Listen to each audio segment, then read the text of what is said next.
بہت خوفناک گینگز ہیں اور وہ گینگز اس دنیا میں راج کر رہے ہیں۔ امریکن سرزمین پر سب سے زیادہ گینگز نے جنم لیا۔ امریکہ کی پوری نسل تباہ کر دی اس نے 70s سے 90s تک۔ بری جہاز ان کے، بحری جہاز ان کے، ٹرانسپورٹیشن لگیج کی ان کی، ہزاروں نہیں لاکھوں بندوں کے کمپنیز ان کی۔ اور یہ سب کام یہ کرتا تھا میڈلن کارٹل۔ میڈلن کارٹل کا ماسٹر مائنڈ بھی پابلو ایسکوبار تھا۔ اسے کنگ آف کوکائن کہتے تھے۔ وہ یہ کہتے ہیں کولمبیا والے کہ یہ پابلو ایسکوبار ہمارا رابن ہوڈ ہے۔ اب اس نے جب گینگ بنایا، اس گینگ نے 3 سے 4 سال لیے ہوں گے کہ 18 بڑی کمپنیوں میں شمار ہونے لگا ایسٹس کے اعتبار سے۔ اچھا، مطلب ایسٹس بھی اتنے بنا لیے اس نے۔ امریکنز ایئرپورٹس پر کرفیو لگا دیا گیا۔ دنیا بھر کو نشے کی لت ڈالنے والا 15 سال ابتدائی اپنے جو ہیں ان میں خود نشانی کرتا تھا۔ یہ واحد کارٹل تھا جس کی وجہ سے امریکہ کے ڈکشنری میں ایک نئے ورڈ کا لفظ کا اضافہ ہوا، اسے کہتے تھے نارکو ٹیررزم۔ گمبینو فیملی ایک گینگ ہے کہ جو فیملی نے مل کر ایک گینگ بنائی تھی۔ ڈان کا لفظ پہلی بار گمبینو فیملی میں آیا۔ گمبینو فیملی کا ماسٹر مائنڈ تھا کارلو گمبینو۔ قتل، بھتہ خوری، اغوا، سمگلنگ، اسلحہ کا استعمال۔ گمبینو تو قتل اپنے گھر سے شروع کرتا تھا۔ ناظرین، میرا نام ہے طارق بزمی اور آپ دیکھ رہے ہیں سنو پوڈ کاسٹ۔ آج کے اس پوڈ کاسٹ میں ہم ڈسکس کریں گے دنیا کی وہ بڑی گینگز کے جنہوں نے دنیا کا جینا دو بھر کر دیا۔ منشیات کی سمگلنگ، اسلحہ سمگلنگ اور اس کے ساتھ ساتھ قتل و غارت گری میں ان کا کوئی ثانی نہیں ہے۔ امریکہ کولمبیا کے کیا جھگڑے تھے اور کولمبیا میں بیٹھ کر کس طرح امریکہ میں ہزاروں ٹن منشیات یا کوکین سپلائی کرنے والی گینگ کون سی تھی۔ اچھا نعیم صاحب، دنیا بھر میں بہت خطرناک گینگسٹرز ہیں، بہت خوفناک گینگز ہیں اور وہ گینگز اس دنیا میں راج کر رہے ہیں۔ آج کون سے گینگز ہم ڈسکس کریں گے؟ انٹرنیشنل میں سب سے پہلے میڈلین کارٹل ایک بہت بڑا گینگ تھا۔ یہ کہاں کا گینگ تھا اور اس کے کیا کارنامے، کیا وارداتیں ہیں؟ بزمی صاحب، اس سے پہلے کہ ہم ان گینگز کا تذکرہ کریں، آپ یہ سمجھیں کہ گینگز کیا ہوتے ہیں۔ عالمی سطح پر، میں بین الاقوامی نہیں کہہ رہا، عالمی سطح پر ایسے گروہ جو مختلف کارروائیاں کرتے ہوں، جرائم پہ مبنی، تجارت پہ مبنی، اسمگلنگ کے مبنی، یا ادروائز ایسے کام جو غیر قانونی قرار پائے ہیں لا آف لینڈ کے تحت۔ دنیا کی سب سے بڑی جمہوریت، ورلڈ ڈیموکریسی، امریکہ، امریکن سرزمین پر سب سے زیادہ گینگز نے جنم لیا۔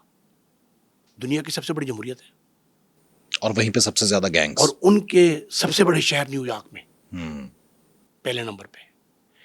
اب گینگز کیوں کہتے ہیں؟ گینگ وار کیوں کہتے ہیں؟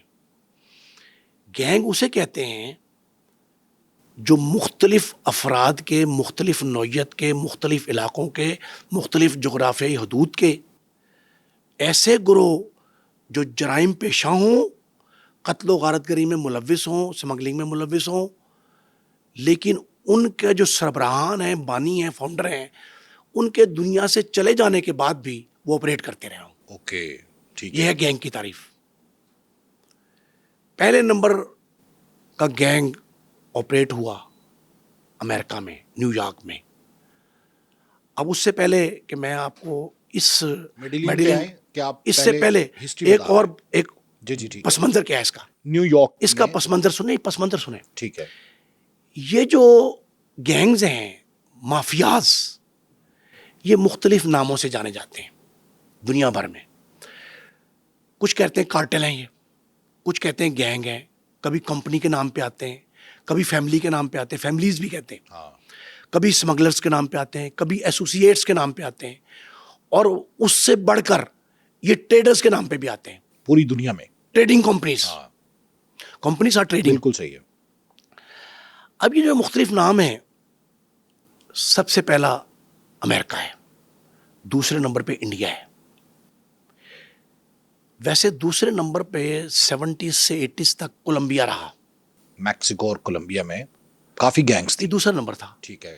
لیکن جیسے ہی جب ہم ہسٹری بتائیں گے نا میڈلین کارٹل کی، یہ اس دنیا سے گیا ہے، وہاں گینگ وار، گینگ آپریشن، دو طرح کی چیزیں ہیں۔ ایک گینگ وار ہے، ایک گینگ آپریشن ہے۔ گینگ وار یہ ہے کہ جو نسل در نسل، گروہ در گروہ چل رہی ہے، اور جو گینگ آپریشن ہے وہ کسی فرد واحد کی زندگی میں ہے۔